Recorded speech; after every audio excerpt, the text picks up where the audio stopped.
আসসালামু আলাইকুম ওয়া রাহমাতুল্লাহি ওয়া বারাকাতুহু। 4 নম্বর পার্থক্য, কাউকে গিয়ে জিজ্ঞাসা করেন যে ভাই আল্লাহ কোথায়, কি উত্তর দিবে? জি, বিভিন্ন রকমের উত্তর পাওয়া যায়। কারো উত্তর হইল খবরদার এই জাতীয় প্রশ্ন করা যাবে না, খবরদার বলেও কোনোদিন এই প্রশ্ন করবেন না। যদি কোন আল্লাহ কোথায়, খবরদার এই প্রশ্ন করবেন না, প্রশ্ন করা যাবে না। আরেকটা উত্তর হইল যে আল্লাহ মুমিনের কালবে কালবে কলবে আছে। আমরা আল্লাহর আরশ, মুমিনের কলব হইল আল্লাহর আরশ, তা আল্লাহ মুমিনের কলবে কলবে আছে। আরেকটা উত্তর হইল যে আল্লাহ সর্বত্র বিরাজমান, যে গাছের মধ্যেও আছে, মাছের মধ্যেও আছে, সাগরের মধ্যেও আছে, তারপরে বিভিন্ন প্রাণীর মধ্যে, সব দিকে আল্লাহ আর আল্লাহ। এটাও এক ধরনের উত্তর।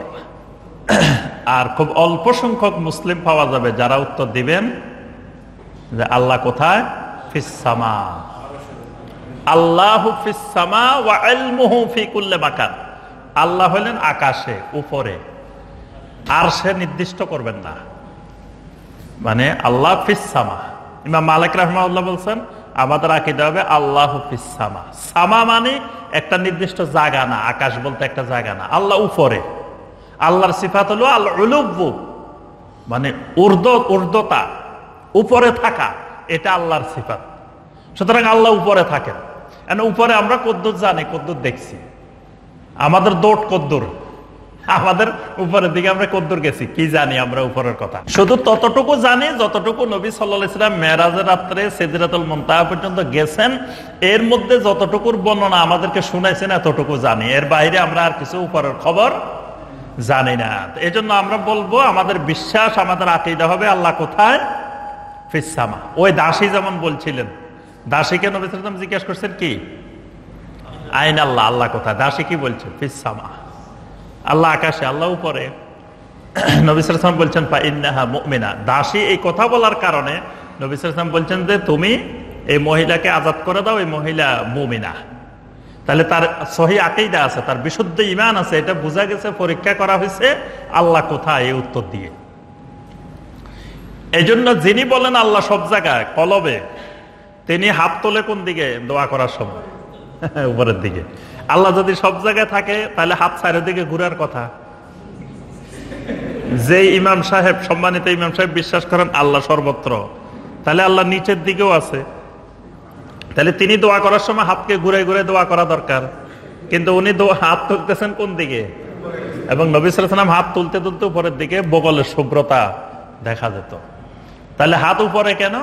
আল্লাহ সুবহানাহু ওয়া তাআলা যার কাছে দোয়া করতেছি তিনি কোন দিকে? নবী সাল্লাল্লাহু আলাইহি ওয়াসাল্লামের মেরাজ হয়েছে কোন দিকে? নবী সাল্লাল্লাহু আলাইহি ওয়াসাল্লামের মেরাজ কি পাতালের দিকে, নিচের দিকে হয়েছে? উপরের দিকে। উপরে কেন? আল্লাহ সুবহানাহু ওয়া তাআলা উপরে। এরকম অসংখ্য দালালত, প্রমাণ বহন করে যে আল্লাহ রাব্বুল আলামিন উপরে, ফিস সামা। ইমাম আবু হানিফা রাহমাহুল্লাহ এই ব্যাপারে কি আকীদা পোষণ করতেন? তিনি বলেন মান ক্বালা লা আরিফু রাব্বি ফিস সামা আও ফিল আরদি ফাকাদ কাফারা। যে ব্যক্তি বলবে আমি জানি না আমার রব আকাশে না জমিনে, সে কাফের হয়ে গেছে। ইমাম আবু হানিফা রাহমাহুল্লাহ বলছেন কেউ যদি বলে আল্লাহ কোথায় এটা আমি জানি না। আমাদের দেশে একটা ওয়াজ আছে, ছোটবেলা থেকে আমরা শুনতাম। একদিন নাকি জিবরিল আলাইহিস সালাম এসে আবু বকর রাদিয়াল্লাহু তাআলা আনহুকে জিজ্ঞাসা করছে যে আবু বকর বলো দেখি আল্লাহ কোথায়? না, জিজ্ঞাসা করছে জিবরাইল কোথায়? তো উনি নাকি বলছে ঠিক আছে আমি চক্ষু বন্ধ করে তোমাকে কিছুক্ষণ পরে বলতেছি। তো চক্ষু বন্ধ করে কতক্ষণ পরে চোখ খুলছে, খুলে বলতেছে যে হয় আমি জিবরাইল না হয় তুমি জিবরাইল। তো বলে যে আপনি জানলেন কিভাবে? বলে যে আমি তো চোখ বন্ধ করে সমস্ত আসমান দেখছি, সেখানে জিবরাইল নাই, জমিন দেখছি, সেখানে জিবরাইল নাই, তাহলে আমরা দুইজনের একজন জিবরাইল। অর্থাৎ জিবরাইল আলাইহিস সালামের কোনো কাজ করবো না, রাস্তা রাস্তায় ঘুরতেন আর দড়ি দড়ি কথা বলতেন, মনে হচ্ছে বেকার, কাজ করবো না, ঘুরে বেড়াচ্ছেন। জিবরিল আলাইহিস সালাম নবী সাল্লাল্লাহু আলাইহি ওয়াসাল্লাম ছাড়া কারো সাথে কথা বলেন নাই। নবী সাল্লাল্লাহু আলাইহি ওয়াসাল্লামের স্ত্রীদের সাথেও কথা বলেন নাই, অন্য কোনো সাহাবীর সাথেও জিবরিল আলাইহিস সালাম এইভাবে কথাবার্তা বলেন নাই। তো যাই হোক, কেউ যদি বলে আল্লাহ আসমানে না জমিনে, আমি তো জানি না, ইমাম আবু হানিফা রাহিমাহুল্লাহ বলেন ফাকাত কাফার, সে কুফরি করলো। ওয়া কাযা মান ক্বালা ইন্নাহু আলাল আরশে, যদি কেউ বলে না ঠিক আছে আল্লাহ আরশে, তবে আমি জানি না আরশ আসমানে না জমিনে, সেও কাফের। মানে আল্লাহ আরশে আছেন কিন্তু আমি জানি না আরশ কি উপরে আসমানে না জমিনে।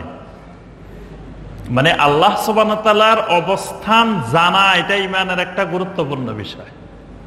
আল্লাহ কোথায় এটা জানতে হবে, এটা অপ্রয়োজনীয় বিনা দরকারি জিনিস না, নফল জিনিস না, অতিরিক্ত জিনিস না, কিন্তু এটা আমাদের দেশে অপ্রয়োজনীয় জিনিস। কারণ সবাই তো আগেই জানে গেছে আল্লাহ কলবের ভিতরে, আল্লাহ কলবে ঢুকে গেছে, কেউ জানে গেছে আল্লাহ সর্বত্র বিরাজমান, এই জন্য আল্লাহর অবস্থান জানাকে গুরুত্ব মনে করে না। ইমাম আবু হানিফা রাহিমাহুল্লাহ বলেন এটা খুবই গুরুত্বপূর্ণ একটি বিষয়, এর ব্যতিক্রম হইলে ঈমান থাকবে না। তাহলে এই জায়গায় এই 4 নম্বর মৌলিক পার্থক্য এই আকীদার ক্ষেত্রে, যে আমরা আল্লাহর অবস্থান থেকে ইমাম আবু হানিফা রাহিমাহুল্লাহ যে আকীদা পোষণ করতেন সেই আকীদা থেকে আমরা সরে গেছি, এখানে আমাদের মিল নেই।